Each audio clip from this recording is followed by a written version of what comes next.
Juan, gracias por acceder a charlar con Paritarias Libres. Somos un programa de stream que en 2 meses cumplimos 1 año. Somos compañeros y compañeras que venimos del mundo gremial. Por eso te habrás dado cuenta el nombre. Muchos de nosotros no solo somos trabajadores, sino que también tenemos responsabilidades gremiales en nuestro lugar de trabajo.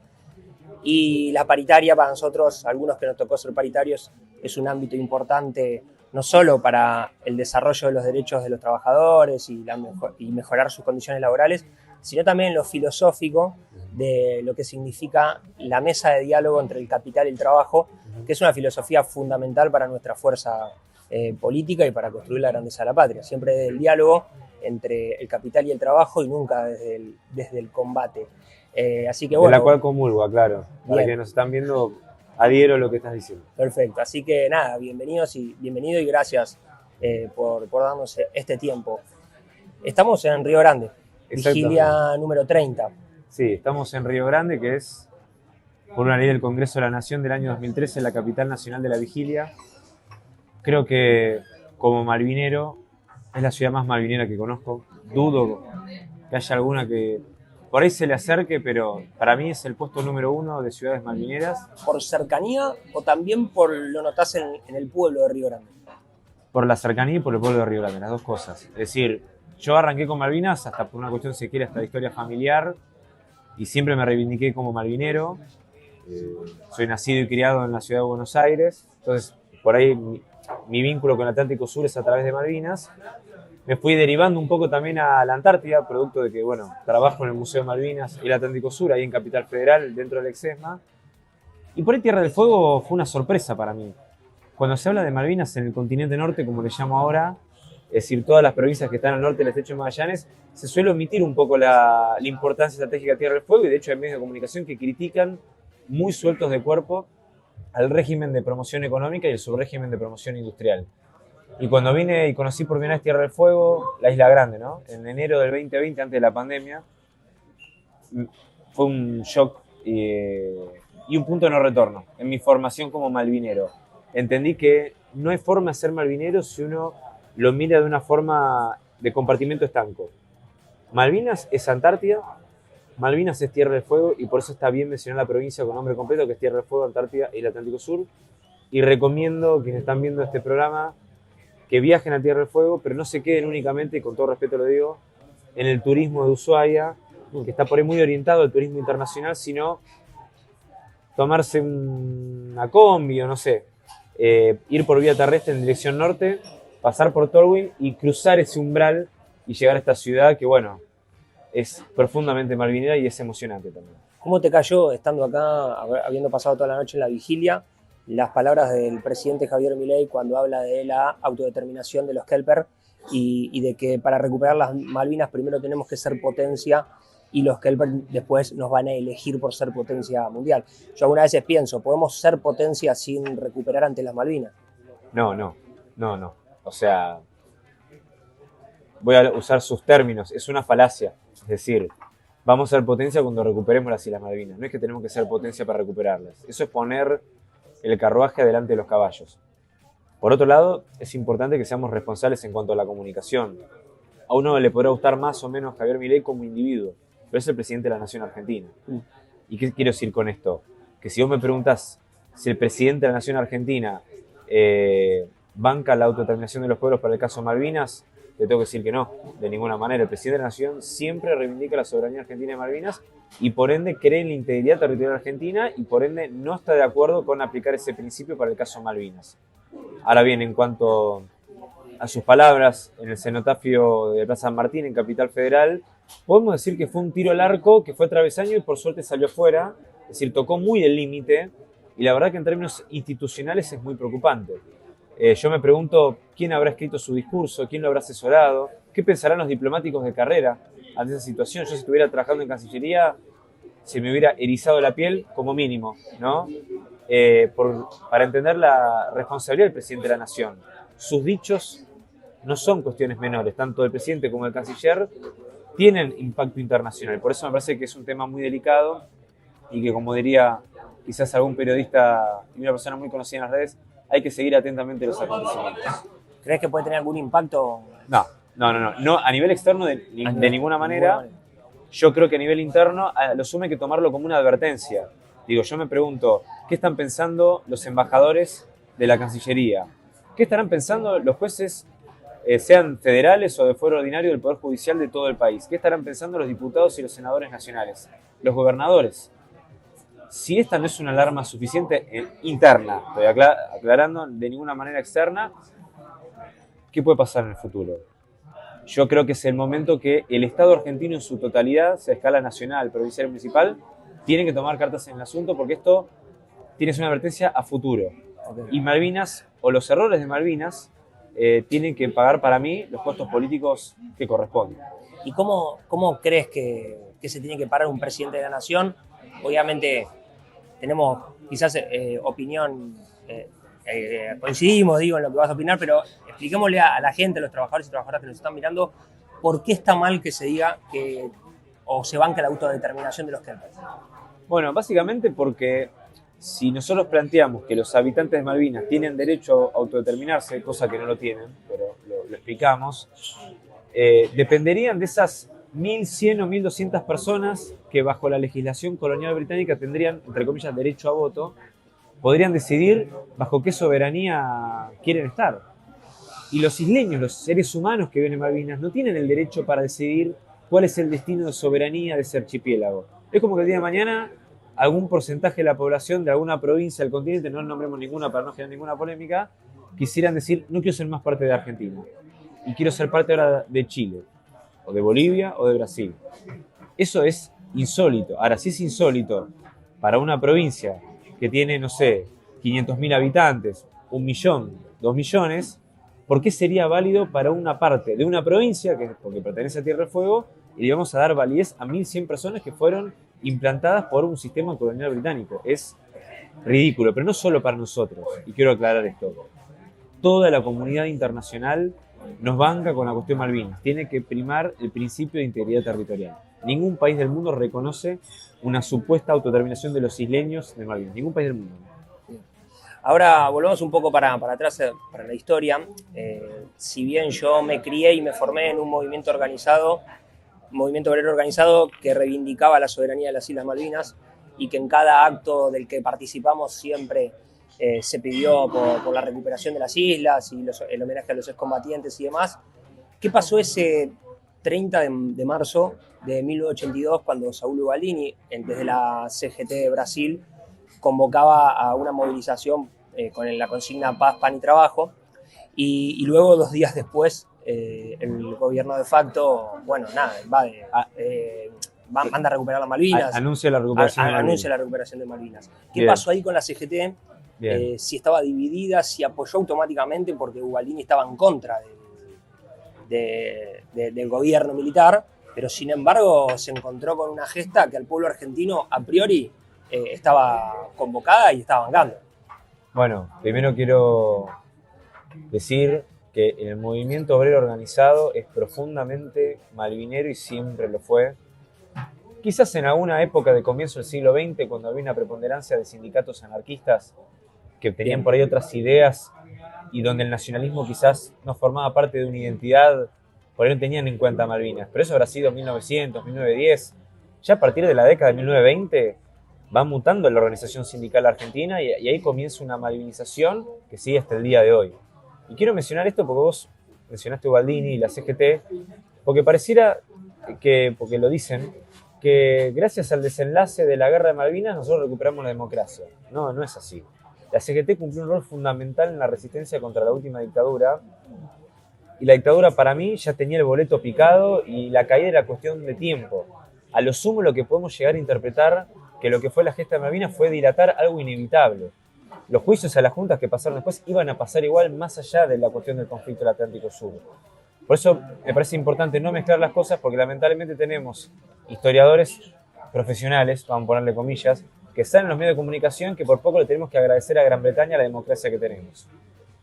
Dicho esto, esa resistencia que le encabeza la CGT, primero con lo que era la marcha de San Cayetano en 1979, va evolucionando y va a desembocar el 30 de marzo del 82 con esta marcha que vos bien mencionaste de Paz, Pan y Trabajo, encabezada por Ubaldini, y donde de alguna manera también se pide por democracia. Vos mencionabas lo de paritarias libres. Bueno, la consigna del programa. No había paritarias en tiempos de dictadura. Claro.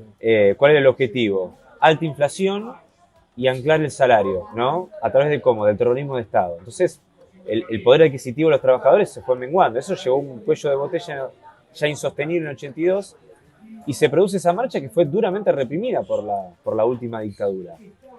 2 de abril aparece la noticia, recuperamos las Islas Malvinas mediante un desembarco militar y muchos de los dirigentes sindicales que estaban detenidos producto de la movilización del 30 fueron liberados y muchos marcharon el 10 de abril de 1982, la famosa escena que Galtieri sale al balcón. Ahora, los mismos que marcharon el 30 estuvieron presentes el 10 de abril y no había ninguna contradicción. Muchos de los que estaban ahí, que lo vieron, chiflaron a Galtieri cuando se autopercibía presidente, algo que está muy de moda en el siglo XXI, autopercibirse representante del pueblo. Se cantó la marcha peronista, está el audio de esa famosa plaza del 10 de abril de 1982, pero la consigna es muy clara, primero la patria. La CGT larga un comunicado muy contundente que dice: los subversivos de ayer somos los patriotas de hoy. ¿Quiénes fueron a poner el cuerpo en Malvinas? Los soldados conscriptos, los colimbas. ¿Y quiénes eran los colimbas? Los hijos de los trabajadores. Claro. Es decir, Ubaldini tenía muy bien en claro poner el caballo adelante del carruaje, ¿no? Y no invertir esta lógica. Y por eso siempre bancó la gesta de Malvinas, y dicho sea de paso, Ubaldini tiempo después contó que él hizo la colimba en un batallón de infantería de marina. Y yo creo que eso es algo que también forma parte de la identidad obrera que está vinculado con lo nacional. Es decir, tenemos uno de los principales dirigentes, secretarios generales de la CGT de nuestra historia, que hizo la colimba como infante de marina, muy orgulloso en su formación, y que él también se ofreció como voluntario, ¿no? Entonces me parece que la causa Malvinas forma parte del ADN de las organizaciones sindicales, del movimiento organizado y por supuesto de la CGT, y es algo que se mantiene al día de hoy. Es muy interesante lo que decís, porque creo que es un sector donde la desmalvinización es imposible que penetre, pero sin embargo vos hablas de ese proceso de malvinización y ahora hablas de un proceso de una nueva malvinización. Sí. ¿Dónde te basás? Teniendo un gobierno como el de Javier Milei, que ganó por una mayoría del 56%, ¿dónde basás ese proceso de malvinización? ¿O desde cuándo está pasando? Bueno, a ver, para resumir un poco. Nosotros lo que tenemos es una desmalvinización que arranca en junio del 82, cuando la dictadura decide ocultar a nuestros soldados cuando regresan al continente, al punto tal que pintaban de negro las ventanas de los micros escolares que los transportaban cada uno a sus respectivos regimientos. La desmalvinización va a tener una larga duración de aproximadamente 20 años y se empieza a romper de forma gradual, no es de la noche a la mañana, en julio del año 2003, cuando Néstor Kirchner exige al primer ministro Tony Blair por las licitaciones unilaterales y ilegales de pesca y también por reanudar el diálogo por el reclamo de soberanía, que estaba interrumpido desde 1982. Y a partir de ahí lo que se genera es un cambio en la política exterior, pero por más que tengamos, o mejor dicho, no basta con que tengamos los mejores diplomáticos de carrera de nuestro país. Tenemos que ser, y me incluyo dentro de estos términos, un pueblo malvinizado que acompañe y también audite cuáles son las medidas que se están tomando en términos de política exterior y de defensa nacional. Y entonces, de la mano de eso se empezaron a generar un montón de contenidos, como por ejemplo documentales de lo que era Canal Encuentro, televisión, TV Pública, Samba, y se creó el Museo Malvinas, que es el lugar donde trabajo, el 10 de junio de 2014. Es decir, para que también a nivel interno contemos con herramientas educativas y culturales que fomenten esta remalvinización. Pero la cosecha, porque esto es de larga duración, la estamos viendo recién ahora. Yo creo que lo que está en juego, y si me permitís un poco los términos, estamos muy atravesados por las redes sociales, el contenido audiovisual. Creo que este programa también es un reflejo de esta época que estamos viviendo.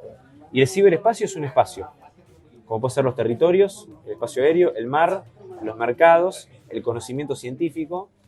Y las redes sociales son un teatro de operaciones. ¿Y qué está en juego? La soberanía cognitiva, lo que vos pensás y lo que yo pienso, la subjetividad.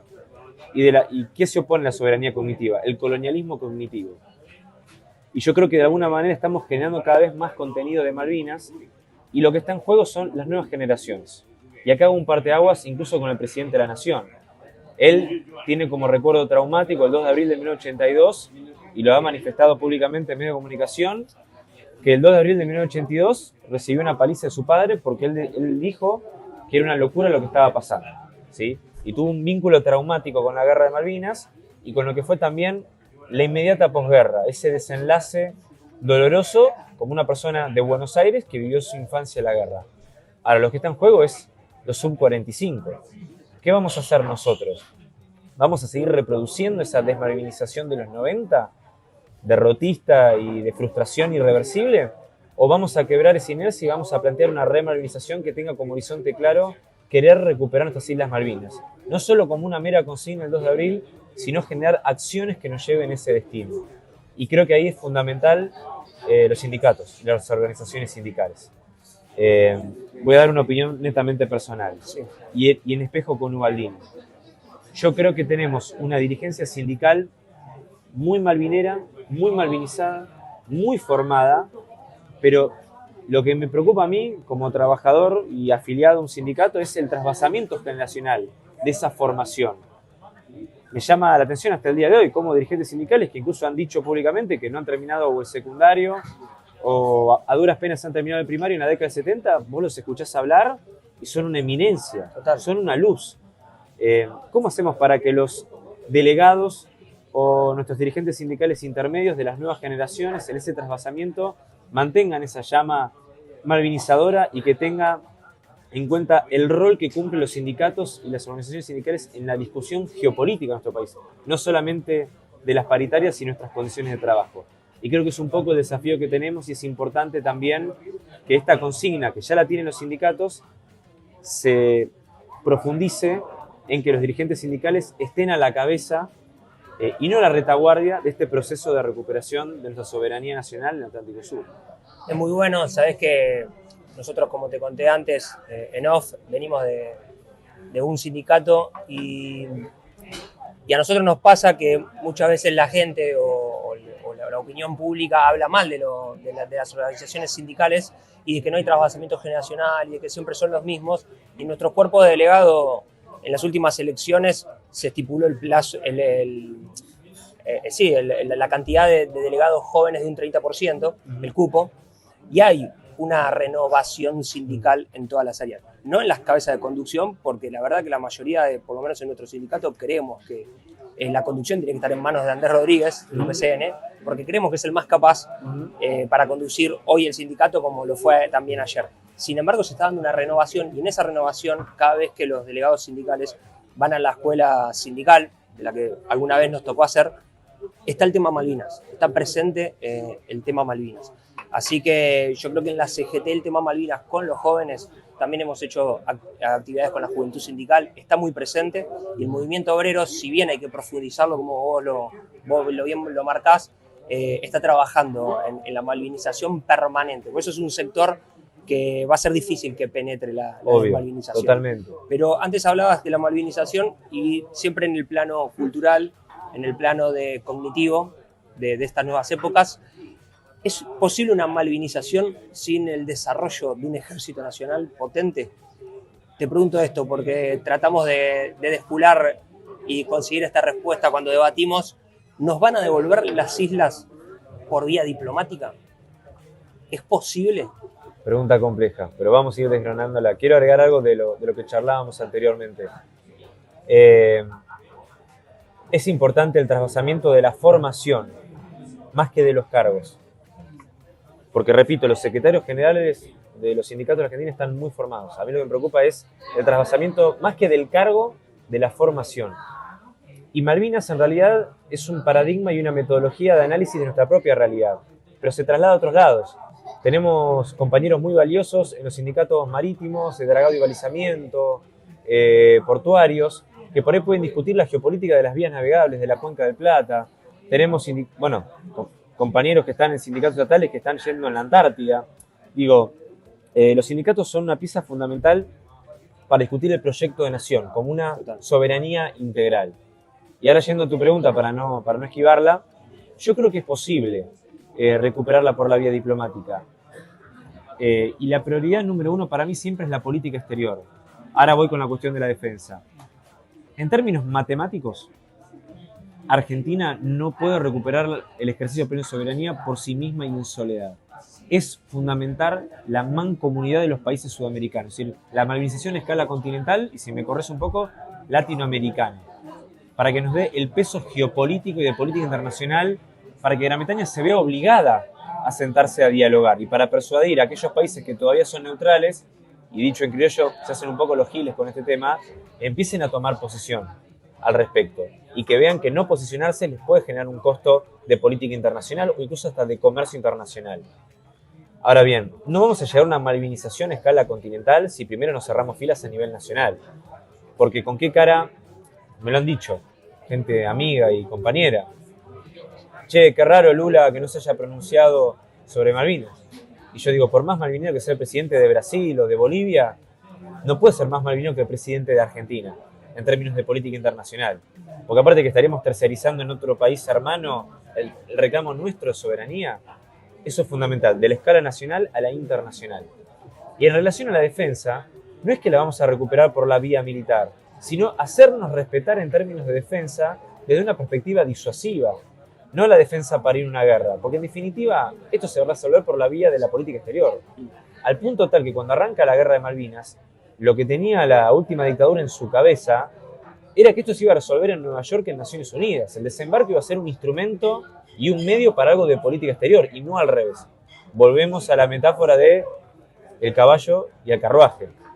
Por eso la defensa permite estar subordinada a la política exterior y no al revés, pero para mí es importante que aumentemos el presupuesto de defensa nacional. Estamos en los mínimos históricos. Esto tiene un impacto no solo en la nómina presupuestaria, sino también en nuestras capacidades de defensa, y creo yo que los trabajadores y los sindicatos, por su historia y su formación, tienen mucho para aportar sobre este tema. Me parece que es importante que los sindicatos, desde su lugar, estén más involucrados en el debate público de Argentina como proyecto de nación y la defensa como un tema muy particular. Vos me decías que no se podía hacer potencia, Argentina no podía hacer potencia sin recuperar las Malvinas. Exactamente. ¿Cuánto crees que para el desarrollo de la industria, para el desarrollo del trabajo, cuánto crees que significa, cuánto estamos perdiendo con las Malvinas ocupadas por los británicos en términos económicos? Bueno, a nivel industria no, porque estamos hablando de materias primas, pero estamos perdiendo muchísimo dinero. Los cálculos obviamente son estimativos porque los británicos no publican cifras de Malvinas, solamente censos de población. Por eso hace poco, lo digo de forma jocosa, se hizo un meme de este lugar tiene mal internet, no se publican cifras, las elecciones se ganan por arriba del 99%, no estás en Corea del Norte, estás en las Islas Malvinas, ¿no? Era un chiste, ¿no? Hay una opacidad, estoy siendo muy educado con los términos, de lo que pasa en Malvinas. Los británicos no publican nada. ¿Cuáles serían las estimaciones? Bueno, hablemos de recursos. Pesca, puesto número 1. Si sale todo mal, rezo todos los días para que no pase, pero el otro recurso que estaría asomando sería petróleo, el petróleo que está en nuestra plataforma continental. Se le suma turismo y la exportación de lana de oveja, que es testimonial. ¿Sí? Las ovejas hoy son más un instrumento de poder blando británico que económico. Nos quieren tapar con ovejas y con pingüinos lo que hacen los británicos en el mar argentino. Esa es la realidad. En términos, para tirarte una cifra, se calcula que entre 1.000 y 2.000 millones de dólares por año para empezar a hablar. Si esto avanza a nivel de petróleo, esta cifra va a aumentar de forma significativa. Estamos hablando de mucho dinero y estamos hablando, más allá del quantum de capital, estamos hablando de proteína animal, de alimento de nuestra nación.